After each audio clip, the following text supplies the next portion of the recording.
Hello you lovely people, welcome to another video. Fred Guy here, and today I thought I'd go through 10 fragrances. Well, there's some honourable mentions as well. 10 fragrances that in my collection that I think are forgotten fragrances in today's world. Today everybody just, well, not everybody, but the mainstream are just going through like new releases, and new releases are smelling the same.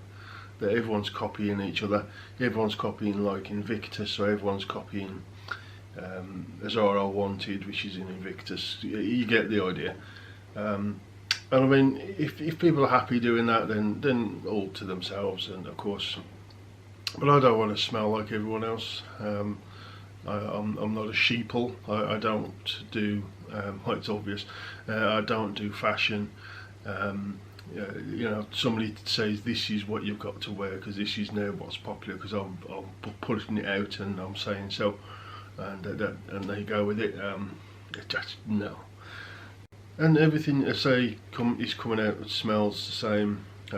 Like the new Paco Rabanne 1 million, you know, the elixir. It really is very similar to, say, Armani, what was it? What do you call it? Armani Absolute, the Stronger With You, the Stronger With You Absolutely, Azara Wanted Night. You know, you can smell the DNA in the new 1 million. Copying those, you know, instead of being unique as it was when the 1 million first come out. Even Paco Rabanne doing it, they're just bringing out things that are, even like the little robot, is it Phantom? You know, Paco Rabanne used to be really up here when it comes to releases. Everything was different, everything was like groundbreaking when they brought it out, and now not so much. So if you want to, you know, go ahead and enjoy those by all means, but I'm not one of those. Some classics in here, not too many, a few more modern ones. Some honourable mentions, as I said. So I've got 3 honourable mentions and then top 10. I would say my top 5 are probably in order. The rest I can just chuck here or there. So without further ado, let's get into my top 10 forgotten about fragrances that no one really talks about anymore, but are excellent. So the honourable mentions are here as honourable mentions. 2 of them at least. I've got 3, because 2 of the 2 are discontinued and hard to find, which is a shame, because if there wasn't, it'd probably be really popular.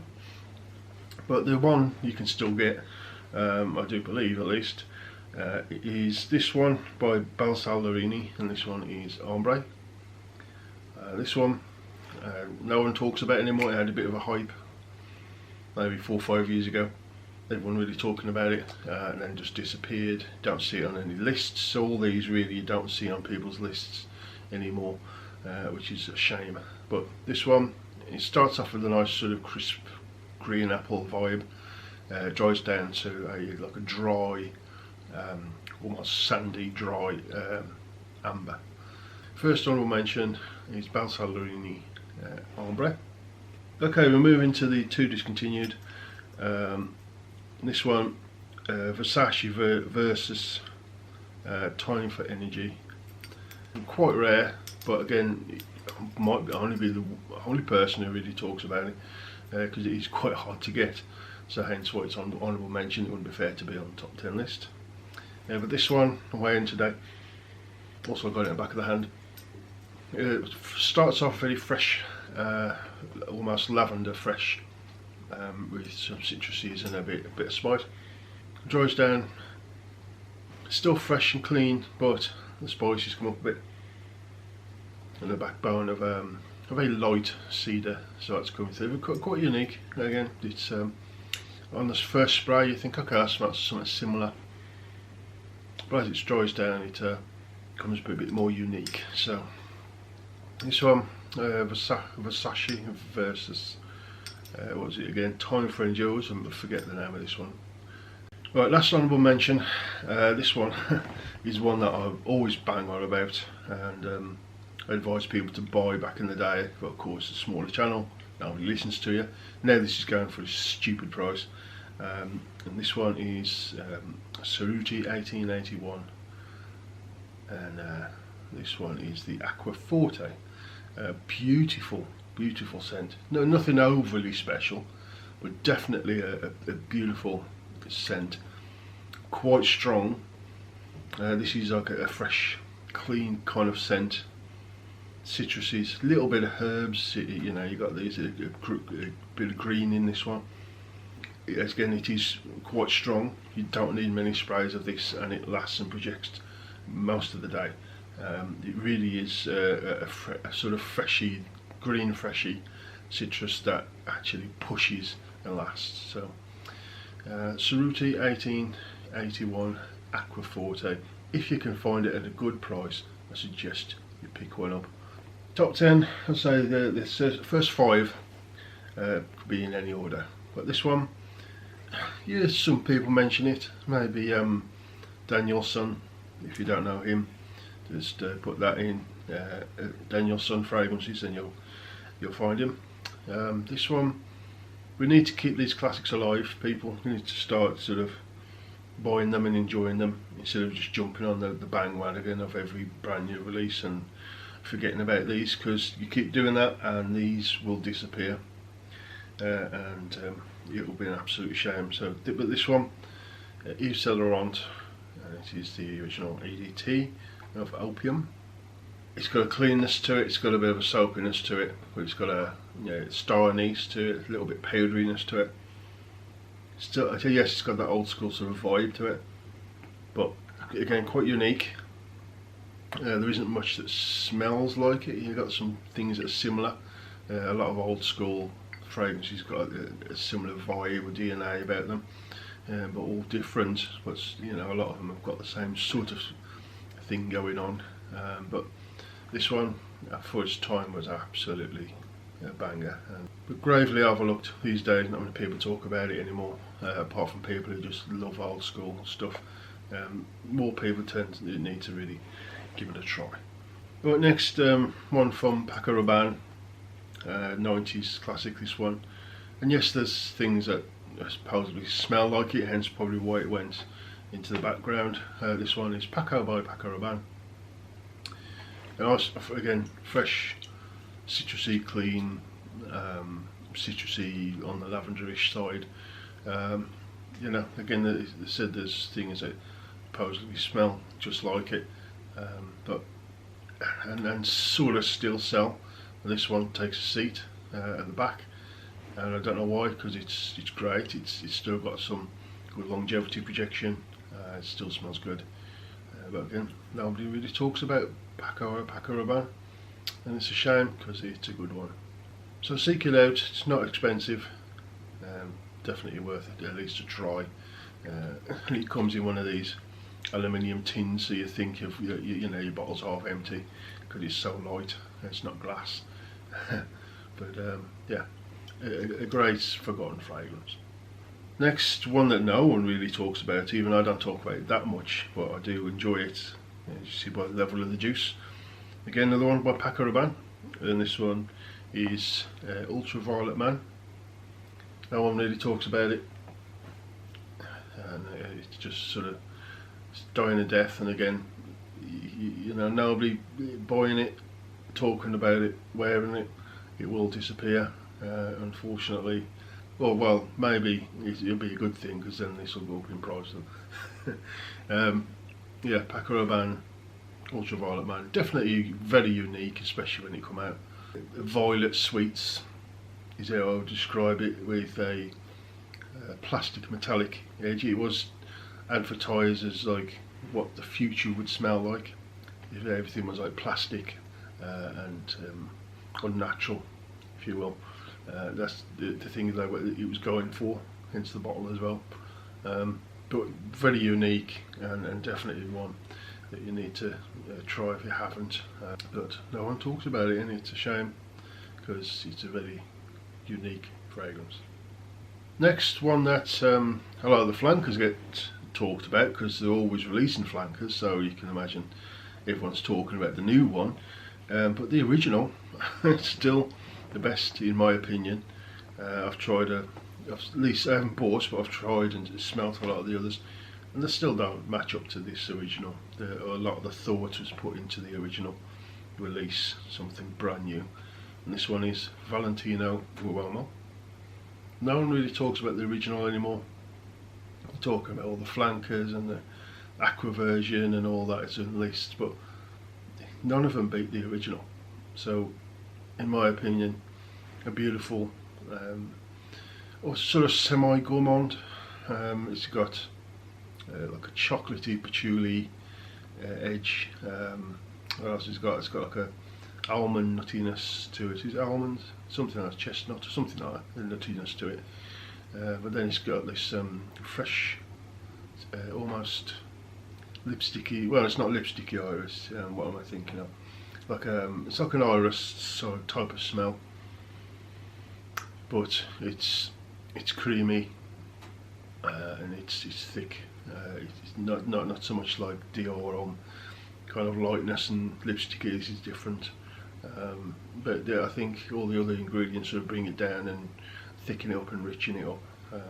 Very, very nice. Modern man smelling, so not masculine, more modern man, where it's sort of got a unisex-ish kind of smell, but yeah, it's actually quite a good scent. I don't usually go with unisex type scents. I like the masculine stuff, but this one is actually pretty good. And I love the bottle as well. But the original just doesn't get enough love, in my opinion. Alright, one you don't see at all. And fair enough, there's a lot of things that could replace it, but this one is original and it's the way it smells. It's just that it's in a world there everything is sort of, well, not everything, there's a lot of fresh scents out there. But this one I think is unique, and it is Yob Go. I think you can get a big bottle like this, 200ml, for like £25 or something. Smaller bottles like the 100ml, about £18–19. Oh, and I'll tell you what, I've been wearing this a little bit more because I picked up, it was going cheap, and I thought, oh, I'll have that. I picked up the shower gel of this, and I've used it a couple of times. I thought, that is really nice. I've forgotten how sort of nice this one is. This one is a fresh, slightly sweet, green citrus. The main sort of note here that makes it a little tart is like a rhubarb. It doesn't really smell of rhubarb though. It just gives it a sort of this tartness, and when you first put it on, the first hour or two, it's got like a slightly salty overtone as well. That dies off after a few hours, but really, really underrated. That you can, nearly every time I've worn this, not nearly every time I've worn this, I've actually had someone say, oh, you smell nice, you smell good, that's a good one. Because most people who know me know I like fragrances, but they say, oh, that's actually a really good one. They like it. It's just fresh and clean and a little unique. Dupe Go. Alright, top 5. I said they're pretty much in order. Certainly the top 3 I would say are in order. So we'll go with this next one. Now this is a limited edition bottle, so although this is discontinued bottle, the juice inside is the same as what you can still get. Okay, so this one is Diesel's Only the Brave, and the original, the first one that came out. I've got a limited edition bottle. Yeah, this no one talks about the original Brave anymore, and it's such a nice scent. It's synthetic, but not in a really bad way. It's got a nice over fresh tone to a backbone of like a smooth leather.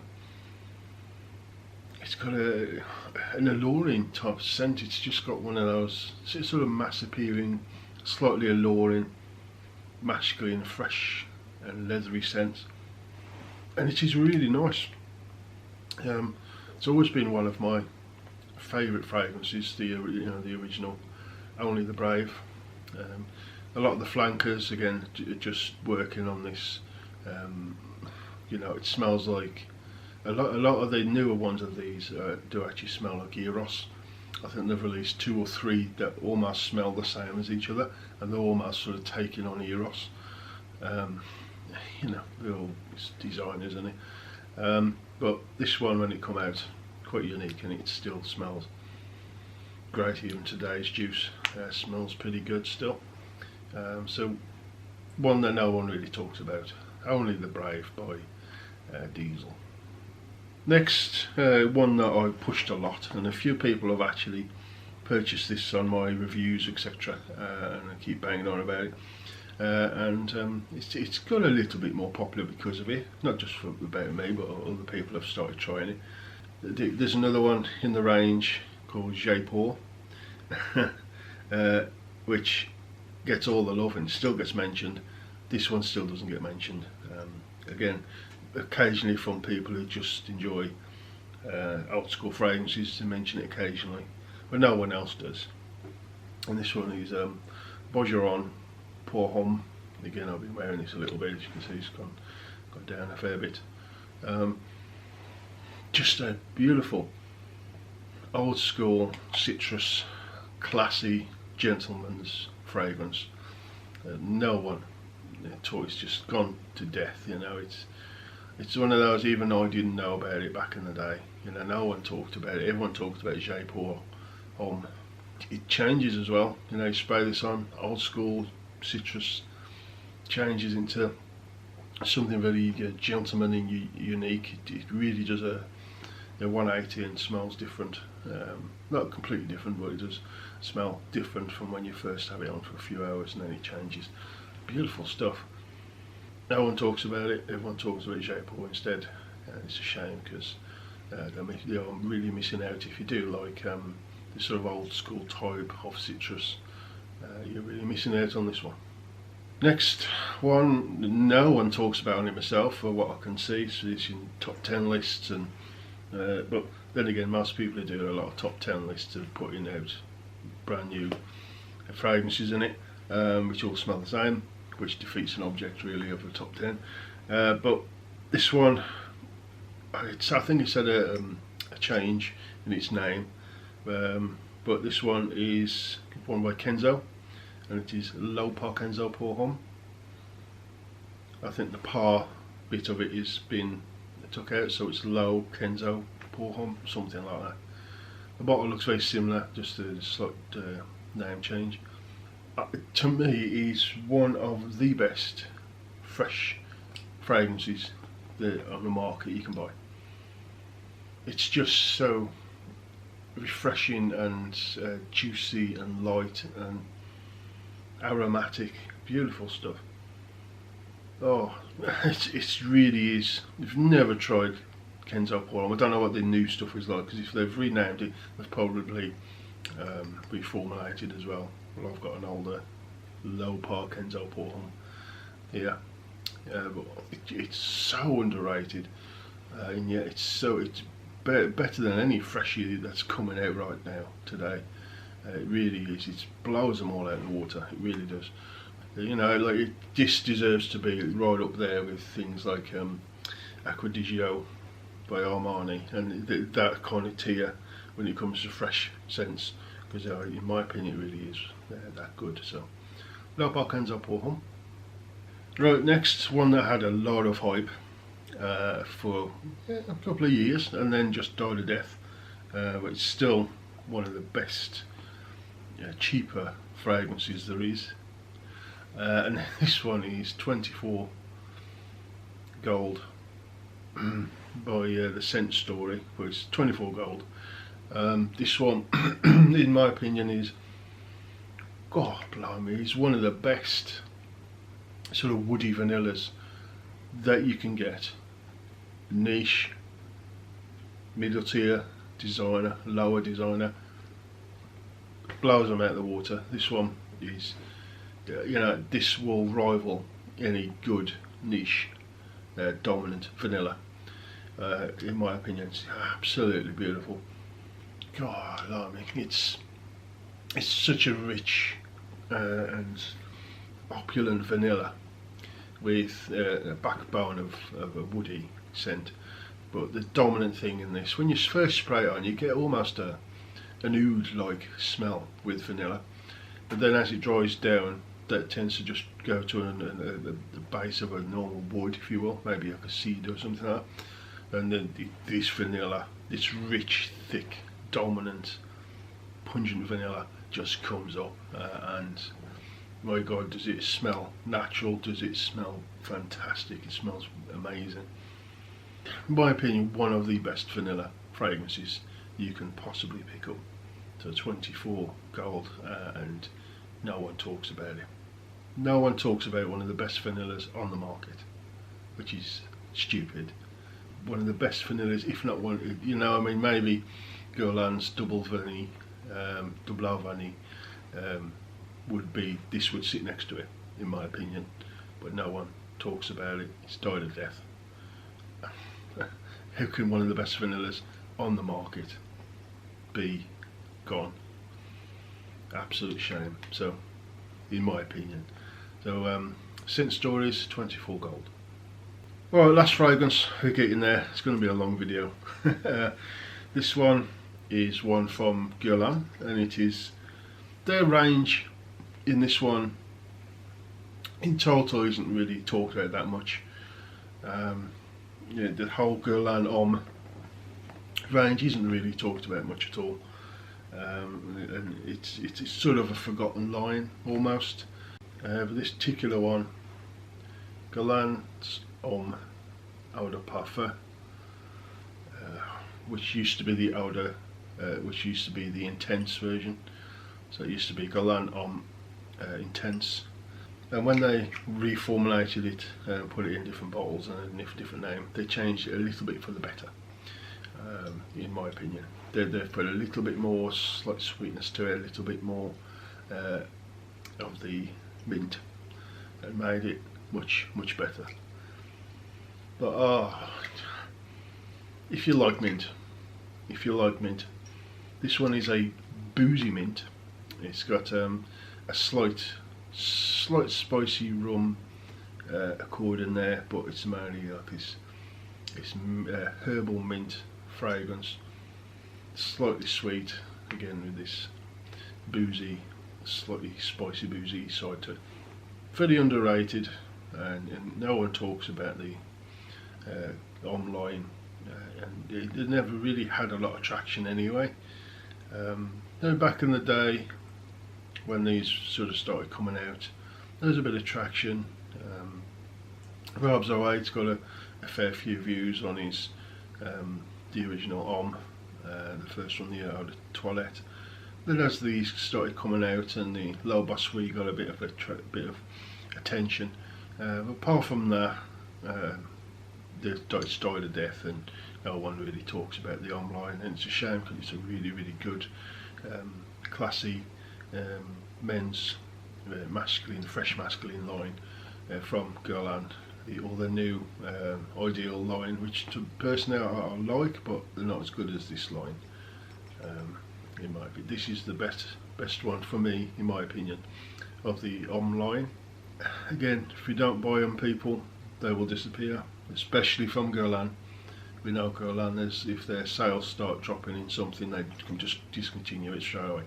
And it's a shame because this one is a masterpiece, in my opinion. So that's it. That's my top 10 fragrances for this video. I hope you enjoyed it. Leave any comments in the comments below. I'll answer you as soon as I can. I appreciate you watching as always, and thank you for watching. I'll see you again soon on the next one. I don't know what the next video is going to be. Probably going to be reviewing some of the fragrances that I've got quite a few to get through. So I'll see you again soon on the next video.